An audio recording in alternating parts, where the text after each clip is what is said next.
All right, Courtney, we obviously aren't at Paramount 5 Foods, so I guess the question is, what was the reasoning behind the choice to bring it out to the Ends, a.k.a. Scarborough? The Ends, Scarborough. Well, it's an opportunity for our team just to have a different environment. We've got a new staff. We've got some players that have not been able to see the city based on last year's situation with the pandemic and so forth. So for us, it's to be in a city that's growing and lively and had some great young people grow up in it like myself. And it's an opportunity for us to give the fans a bit here on the east side of what we're doing, that they can come down to Mississauga and see us play during our season. Is this a taste of how differently things will be run this year in terms of things you're doing to try to engage the fan base and kind of spread the word of the 905? Well, it's about spreading the game as the game has grown, and we want to give everybody an opportunity to be able to see it. I think at some point we all would love to be, at a Raptors game and be able to, and that's a sold-out building. So now where do we go? We've got the G League and we've got Paramount Fine Foods, and today we're in Scarborough. So it's an opportunity for people to see the players, the coaching staff, all the different things that go on within a game. It's more in a practice setting, but it's an opportunity for them to see how a team is built and grown. Speaking of building and growing a team, camp's going along, of course. Your update on how this group's coming under Eric Khoury. Very talented group. I can't wait to see everybody's remarks after watching today, but we've got a very talented group. It's going to be coming down to the wire for some of these players on how they make this roster, but we are very confident in what we are building to really give our chance for winning in the showcase and then eventually in the regular season. How different does a season shake out? We know that there's a showcase, there's Elam endings. How do you prepare a player who's been conditioned to play for the NBA style of game to prepare themselves for how the G League kind of changes things? It's a great question. It's an opportunity for them to be challenged. The reason they're here is to get better, and you're going to get better by learning some new rules, and you're going to have to adapt, and that's going to be the focus and the concentration of what you bring to the game. So we've got an opportunity today to give them that opportunity before they have to go play it live. We had a private scrimmage against one team, and now we're playing in the public, where now the pressure is on trying to own the moment. How do you be an unselfish teammate? How do you make the right decisions down the stretch? And when the score is now the next 225 or the next 7 points, how does your team come together to figure that out? Obviously, you already mentioned about the Elam ending to start this year for the first time. How excited are you about that? And obviously, Canadian fans have seen it for the CEBL, them implementing that. Was that a big factor, and how do you feel that this will change the game in the G League? Well, in the G League, we're forever doing things differently. We're trying to be creative. We're always trying to find a way to be innovative. So for us, it was a way to figure out any games that have gone to overtime, there's been an analytical research done, and it ends up becoming something where it's about 7 points. So all we've really done is just changed by not having the time set and just using what we've known as the analytical number. And that will now give teams an opportunity to score instead of having an overtime that might go with no points and maybe someone making a free throw and winning. So this gives an opportunity for the players to actually own the moment a bit more, and it's going to be really something that's going to grow into what else can we change. So we've got free throws where we do one, and that's been making the game much faster. And there's other things that we're thinking and always looking to adapt with. If anybody has any other suggestions, feel free to share. The G League's always open.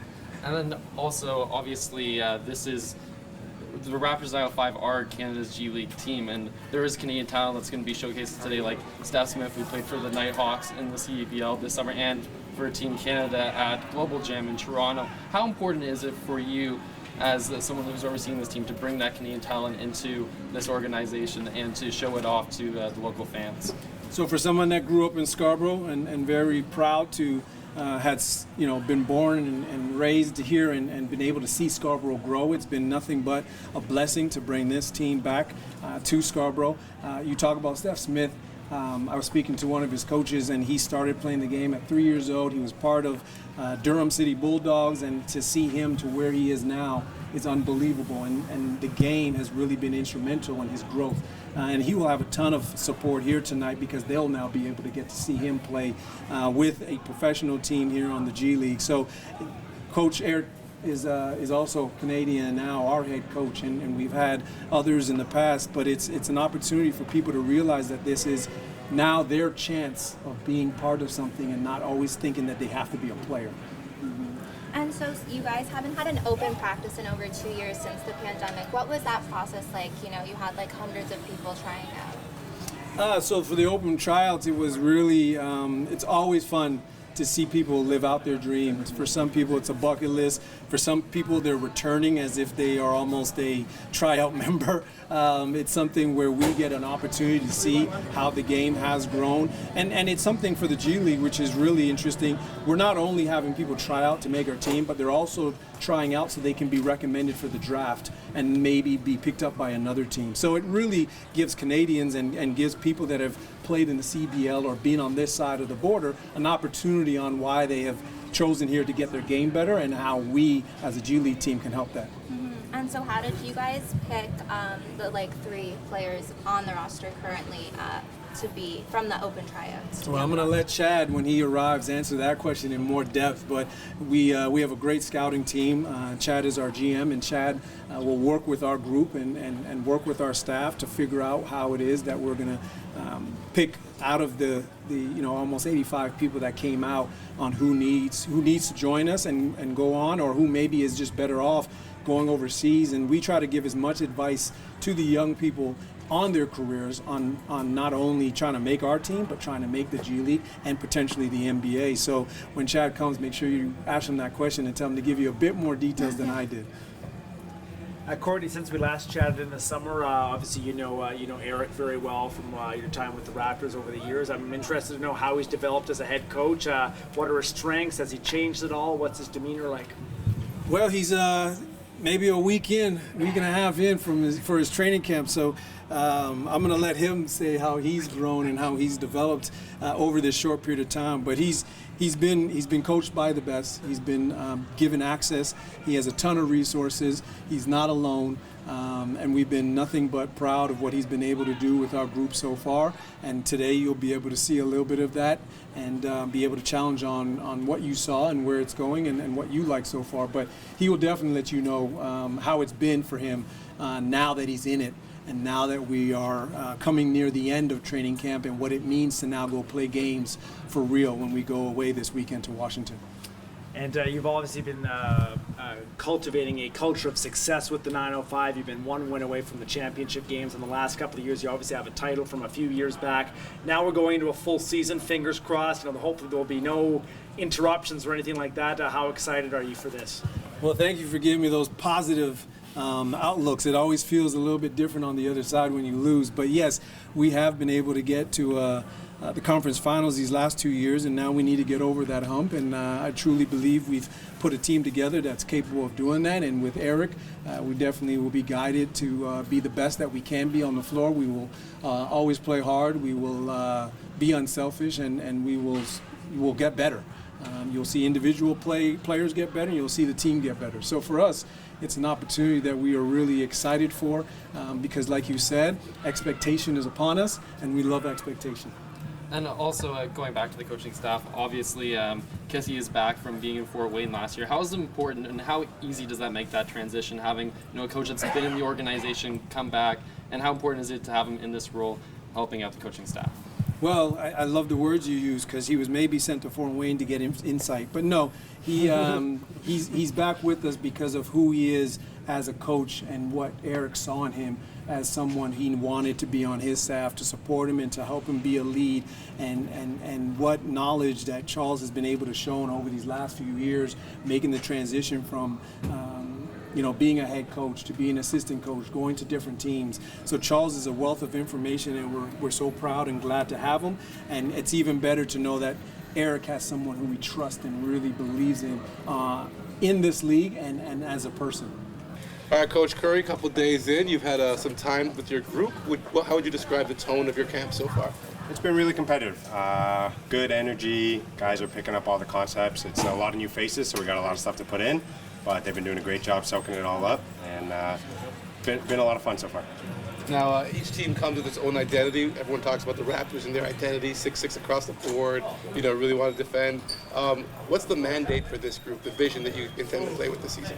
It's going to be very similar to the Raptors. We might not have the same personnel and same size, but overall philosophies are going to be the same on both ends of the court, offense and defense. It'll be a team that really plays hard and gets after it.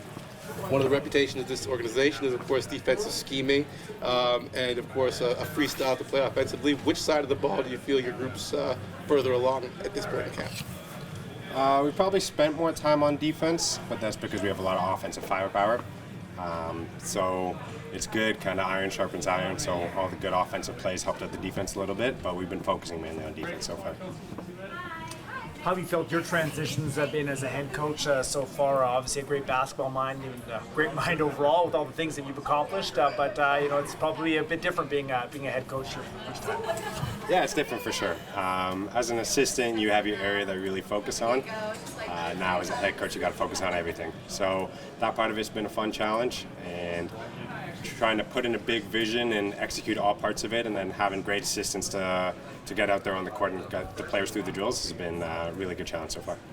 What's been different about the experience maybe than what you anticipated it to be like? I've been around it for a while, so nothing has come as too much of a surprise just yet, but it's very early in the season, so I'm sure that will come soon enough.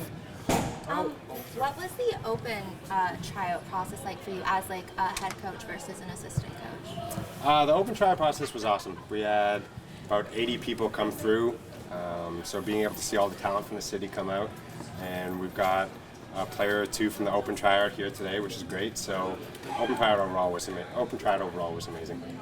And then what players do you anticipate to be leaders on this season? You have like almost a whole new roster compared to last season. Yeah, it's starting to take shape. I wasn't with the team last season, so I'm not exactly positive who the main leaders were, but you're starting to get a sense of who's filling that leadership void, and the more we play, the more we'll see. Reggie's definitely taken an early standout in that category, having been with the team now for a second season and knowing style of play and how we want to get after it, and he's got such great respect in the locker room, so he's leading there, but there's lots of different guys who are in that category as well. On the subject of being the new head coach, you bring in a new lead assistant, Demetrius Nichols from Syracuse. What do you think he can provide to your staff? Coach Nichols is awesome, and he's played for many great head coaches, played in many great organizations, and being able to take from the different coaches he's played with and all these different successful things, he's brought in so many new ideas and different ways of teaching drills, and he's been awesome so far. Has he tried to make you guys 2-3 zone yet, or has he laid off a little on that? Well, we'll stay away from the tactics for now.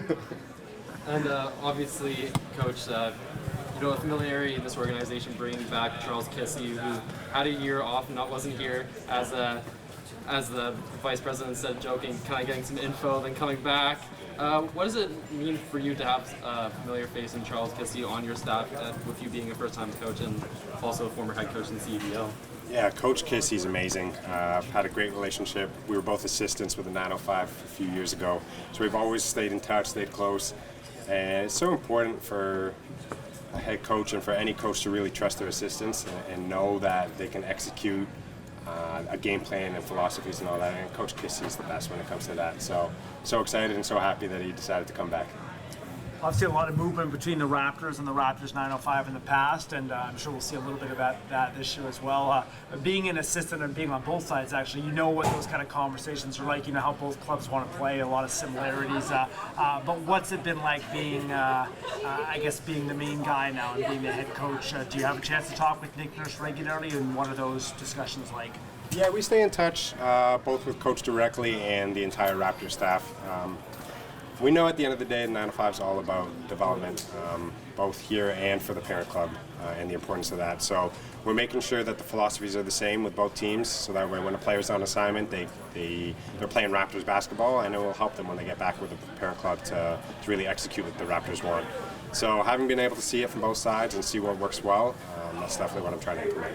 Everyone knows the vision that the Toronto Raptors have for the big club. So is it the exact same mandate that you have when building out the roster for this 905 club, or is it a little different? Well, no mandate, but we look for guys that we hope that down the road could fill a role for the Raptors. Guys that we look that can fit into our system well. So there's no mandate there by any means, but we do look for a lot of the same characteristics in players. So when you built this roster, what was the identity that you thought you put together once the final group was put out? Well, I think in the G League, it's a difficult, it's a grind. So you want guys that are ambitious, the guys that are going to work hard. They're going to persevere through the ups and the downs of a G League season. And it's not as glorious and glamorous, but you're out there to win games, you're out there to play hard, you're out there to achieve your dream.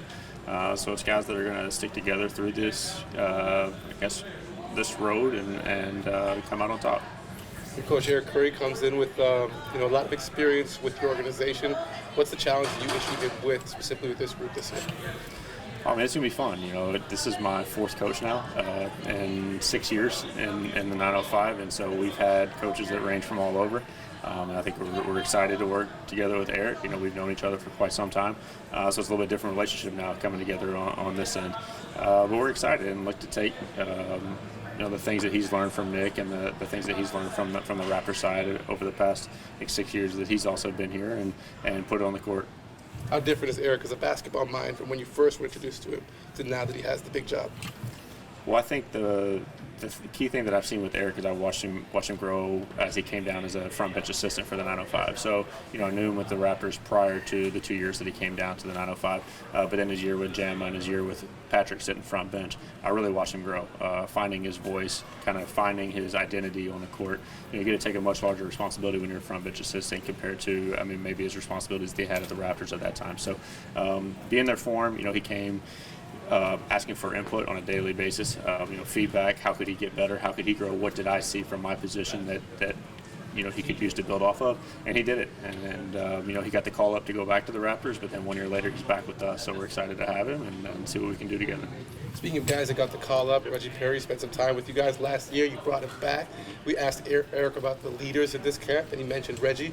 Talk to us about what you've seen from Reggie in terms of growth and maturity, because that was one of the things that people want to see from him as a player. No, and that's exactly what it was. This is another opportunity with Reggie. So I think it showed that we believed in him, that he was worthy of the opportunity to come back to do this again with us, see how he can continue to grow. He had 4 call-ups last year, so it's like, okay, what do we have to do to get him to stick in the NBA? Like, we think he's an NBA talent. We want him to stick in the NBA. So we've had meetings in the offseason. We've had discussions during training camp. It's how can he continue to grow with his teammates? How can he make those around him better players? And I think that's what's going to be key for him this year. You see what Pascal's doing right now. I think that's a perfect example. He's averaging 7.5 assists so far this season, career high. How can Reggie, who's going to get attention, not to say like that, but he's going to get some double teams in the G League as well. How can he make those around him better? How can he facilitate a little bit more, create open shots for his teammates? It's about winning, it's about player development, but it's also about developing the game in Canada. We see you guys investing in CEBL standouts, JV Mukama, who's been with the national team, Steph Smith, a young Canadian. So how much does that go into your workload, making sure to mine the best Canadian talent that's out there? Well, I think they're helping us. They're bringing basketball to us, so we get a chance to watch them play here locally. I was here in this gym, watching JV, watching Christian Vital in the game, and getting to see guys like that. So I think, we're not just helping them. I think it's the product they're supplying us is only helping us find the best talent that maybe not everyone else has been able to see. So, we're excited to have some Canadian talent right now in the training camp, and we'll see how things unfold. So I asked Courtney earlier about the open tryouts and the process of that, and how did you guys narrow down the 3 players on the current roster right now, like Steph Smith, from the 85 people that were at the open tryout? Yeah, so we have a lot of guys that show up to the tryout, and we're not required to actually take guys from the tryout. However, we felt like guys showed up and they performed and they put a lot out there that they earned the opportunity to come to a training camp and a chance to make the roster. So we felt like we identified 3 different positions, a guard, a wing, and a big, who could come in and challenge those ahead of them and hopefully solidify themselves on the roster spot. Just going back to Erica quickly, how have you found his transition to being part of the organization for a number of years with the 905, with Raptors, now to being the head coach? I think you've seen him grow. You've seen him grow over the years substantially. That's why he came to the 905. I think it was his request to come to the 905 to be a front bench assistant a few years ago because he knew that's where he needed to grow. He knew he needed to find a voice, find his identity, and things like that. So he got a chance to do it under 2 different coaches in 2 years. as a coach and as a general manager, you pick off things from other people that you like, and you use that to kind of your repertoire as you go forward. And I think he had a great chance to do that. And they're two outstanding coaches, two coaches that had a lot of success with the Raptors 105. And so now he can piece that together with some of the things he might have previously already had in his repertoire to see what we can do this year. All right. And how is he similar? How is he different from the three other head coaches that have been with you? You know, everyone's got their own personality. Everybody's got their way of doing things. You know, Eric, it's we're not even 10 days in, so we're still learning each other, how to work together. I think that's something that the previous coaches as well. It's the first time head coaches, all three of them. So that's something you figure out how you can help them, how you can benefit them, what you can do to make their job as easy as possible. You know, we're in this together. It's not something where it's front office versus coaching staff. No, like we're all out here together. This is the G League. It's all hands on deck. And what can we do to put the best product on the court for the best players and put everybody out there to succeed. And you have a couple of returning guys as well. We mentioned Reggie, but Obadiah Noel is back. David Johnson is back. Yep. How did that play out over the summer in terms of negotiations and making sure that they're the right fit again for this team? Yeah, well, I think those they're excellent human beings, so we're going to welcome guys like that back into the program because we know what they bring to the team, both on the court but also off the court. For Obi, he didn't have a huge consistent role last year, but we're hoping for him to take a jump. You know, I think we saw it in Kevon Harris last year when he returned. He played 6 minutes a game in the bubble, came back the following season. His body looked good. He was in shape. He had improved his game. I think he figured out the things he needed to learn and grow from an NBA standpoint and the style of play that he needed to succeed. So hope to see a lot of that from Obi this year. You know, come back. He got to learn from last season, build on it in the offseason, come back and hopefully contribute this year. And same thing with David. You know, he was a second-round draft pick 2 years ago.